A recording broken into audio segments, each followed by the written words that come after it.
Bonjour et bienvenue dans l'épisode 8 de la saison 2 du podcast.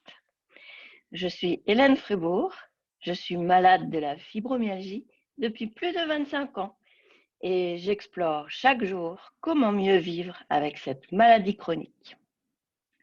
Je suis coach et auteure.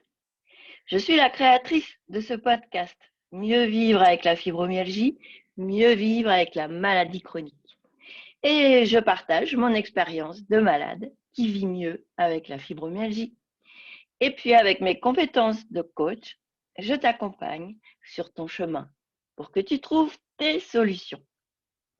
Alors, j'ai imaginé cette saison 2 du podcast comme un premier tour de piste des questions que tu pourrais te poser pour faire le point de ta relation avec la maladie chronique. Et surtout, comment tu vis tes relations dans ton écosystème de vie.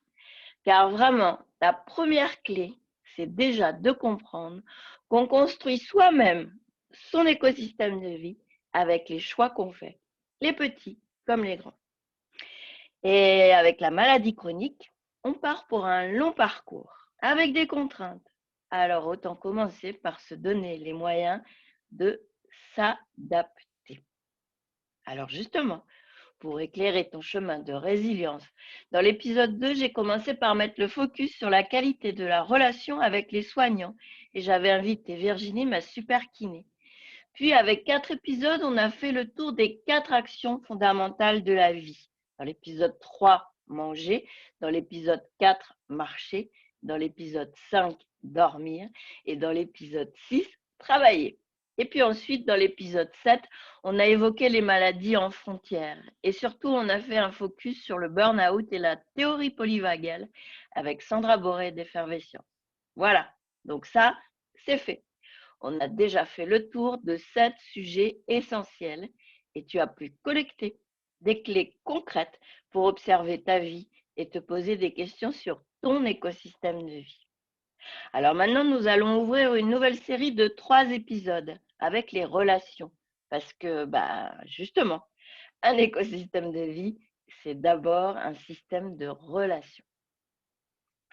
Alors, commençons aujourd'hui par faire un tour de piste des relations avec les autres. Et on va commencer par mettre les pieds dans le plat. Eh ouais, c'est compliqué les relations avec les autres parce qu'ils ne comprennent pas notre maladie. Aïe, aïe, aïe. Ça, c'est la plainte qu'on voit partout. Elle est tout à fait légitime. J'en ai parlé dans mon livre et dans le podcast pendant la saison 1, notamment dans les épisodes 7, 10 et 14. Moi aussi, pendant des années, j'étais en colère ou triste de voir que les personnes de mon entourage ne comprenaient pas, voire même avaient des paroles blessantes. Et aussi, côté professionnel, j'en parlais jamais. Et du coup, j'avais tout le poids sur les épaules de mes contraintes et de mes difficultés. Et puis, côté médical, c'est compliqué de trouver des soignants qui comprennent et qui ne commencent pas par dire « Ah, c'est dans la tête, Aliéna !» Bref, on a tous connu tout cela. Et tout ce stress qui se rajoute à ce feu inflammatoire. Et tout ce manque de reconnaissance qui nous sape le moral et nous fait parfois même perdre pied. Bref, oui, bref. La question que je te pose aujourd'hui, est-ce vraiment la priorité essentielle que les autres comprennent ta maladie? Pourquoi est-ce que tu remets tout le pouvoir de ton mieux vivre dans les mains des autres? Hein? Bon. Non, mais ce que je veux dire, c'est que, est-ce que la vraie question, c'est pas plutôt la priorité essentielle, c'est que toi, tu comprennes ta maladie. Et puis que toi, tu prennes tout ton pouvoir de décision pour faire tes choix. Changer, modifier, transformer, tout ce que tu peux faire pour améliorer la situation. Alors oui, je sais, tu vas me répondre, non, mais je suis malade, j'y peux rien. Eh ben non, ça, c'est un discours de victime. Tu dépenses toute ton énergie vers l'extérieur pour te plaindre, pour attirer l'attention sur toi et qu'on vienne te sauver. Et ça, c'est la meilleure façon de construire ton cycle infernal où ta vie dépend des autres. Si tu ne prends pas la responsabilité de tes choix, alors tu laisses tomber ta vie. Tu te laisses tomber dans le trou noir de la vie sans avenir, de la vie sans vie. Ouais, ouais, je sais. Je sais, c'est très dur d'entendre ça. D'ailleurs, moi, quand mon coach a commencé à me dire ça, eh ben, j'ai tout de suite pensé que ce coach était un vrai connard qui n'avait pas compris que toute la misère du monde était tombée sur moi et que je ne pouvais rien faire. Et que la seule chose que j'attendais, c'est que lui m'apporte la solution. Alors autant te dire, hein, autant te prévenir tout de suite, tu peux toujours attendre longtemps, dans la souffrance et dans la misère, et ça ne va pas s'arranger. Si tu mets tout ton choix sur la seule idée, ah ben j'attends, l'autre va venir me sauver, eh ben non, non, non, non, non. C'est pas comme ça que ça marche. C'est ta vie à toi. C'est à toi de faire ta vie. Oui, je sais, ouais, je sais, je sais. C'est difficile d'entendre tout ça. Et tu as bien le droit de dire, ah mais quelle conne celle-là avec son podcast, ça nous casse les... Hein. Bon, ben, c'est toi qui vois.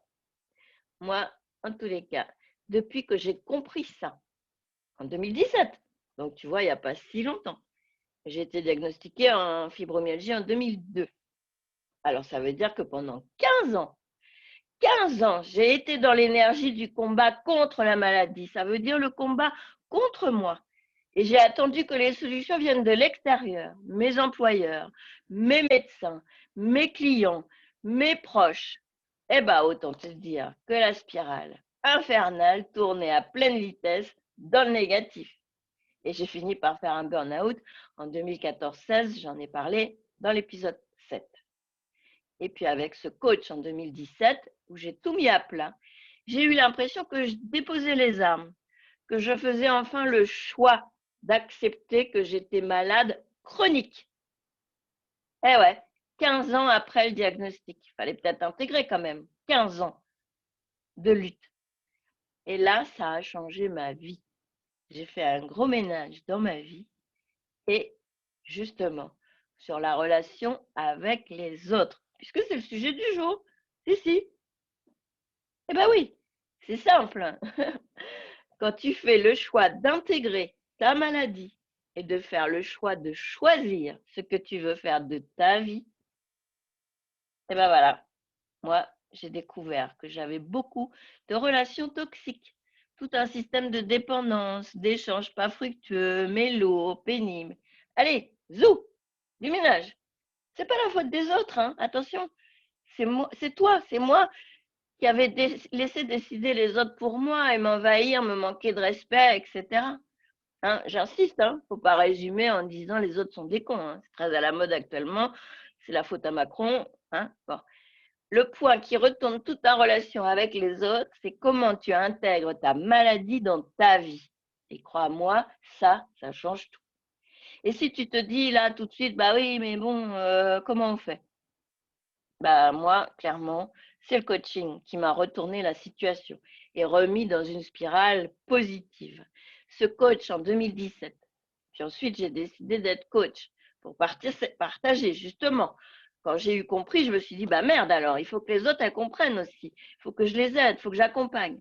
Passer 15 ans à se détruire, à s'épuiser, bah non, j'avais envie de donner maintenant les bonnes clés, de faire gagner du temps. Parce que quand on gagne du temps, on gagne du mieux vivre. Alors en 2018, je me suis formée comme coach et puis après, j'ai été coachée par d'autres coachs sur des sujets spécifiques. Et tout ça m'a véritablement transformée et mis sur le vrai chemin du mieux vivre avec la maladie chronique. Et toute la joie que j'ai là maintenant à partager avec dans ce podcast, et ben ça vient de là. C'est tout simple en somme.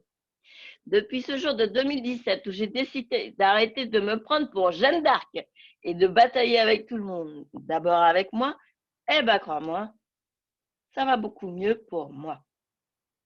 Voilà, comme je te l'ai dit dans l'intro, j'ai imaginé cette saison 2 comme un premier tour de piste. Des questions que tu pourrais te poser pour faire le point sur ta relation avec la maladie chronique et surtout comment tu vis les relations dans ton écosystème de vie.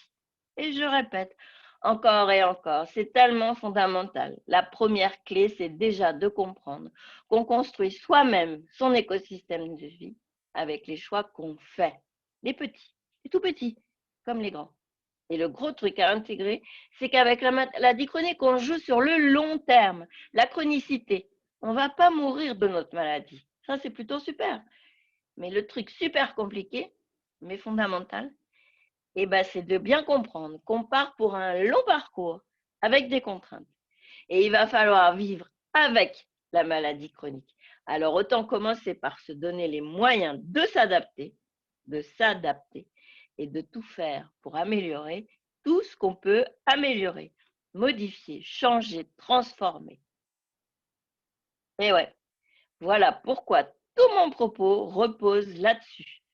Et quand je coach un malade chronique, on travaille sur cette question de la chronicité pour faire du temps un allié et non pas une contrainte. Parce que non, non, Jeanne d'Arc, on ne la veut plus la voir. Elle est son cheval de bataille, zou. Car oui, la spirale du pire, on peut la retourner en spirale du mieux et le cercle vicieux en cercle vertueux. Sortir du brouillard, retrouver le soleil et les couleurs de la gourmandise de la vie. Oui, de la joie pour construire ton projet de vie sur le tapis magique du flot, te relier à toi, aux autres, te relier au vivant et à plus grand que toi. Bref, c'est la vie quoi.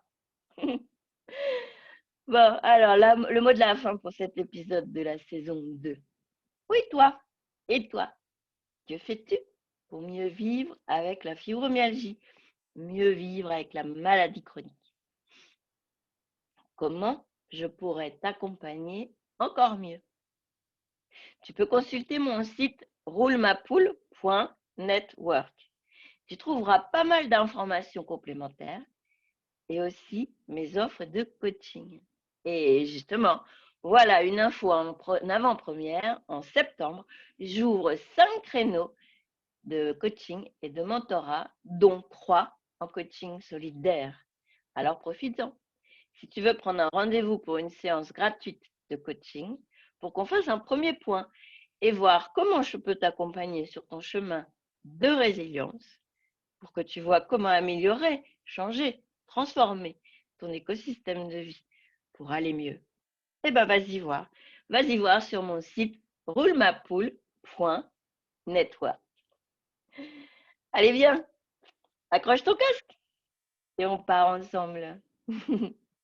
Rallumer les étoiles. On part ensemble, rallumer les étoiles pour mieux vivre avec la fibromyalgie, mieux vivre avec la maladie chronique. Voilà. Allez, zou, roule ma poule. Et pour ceux qui me voient sur YouTube, parce que je signale à ceux qui écoutent le podcast dans toutes les plateformes de podcast, vous pouvez aussi me rejoindre sur YouTube où je fais l'effort de filmer en vidéo. Et quelle que soit la plateforme sur laquelle vous écoutez ou regardez, et ben, partagez, likez, faites des commentaires. C'est pas pour moi, hein, c'est pas pour me faire plaisir à moi, c'est pour vous, c'est pour notre communauté de malades chroniques. Plus on partagera, plus ce contenu pourra aider, faire prendre des consciences, donner des clés. Voilà, ça aidera d'autres personnes. Ça sera utile et c'est ça qui compte pour moi. Voilà. Et je voulais juste dire que pour ceux qui me regardent dans les vidéos, ben, mon bouton d'herpès, c'est cadeau. Et ouais, entre le masque et puis les allergies au pollen, voilà, c'est ça la vie. On n'est pas parfait. Personne n'est parfait. Voilà, allez, à plus. Roule ma poule!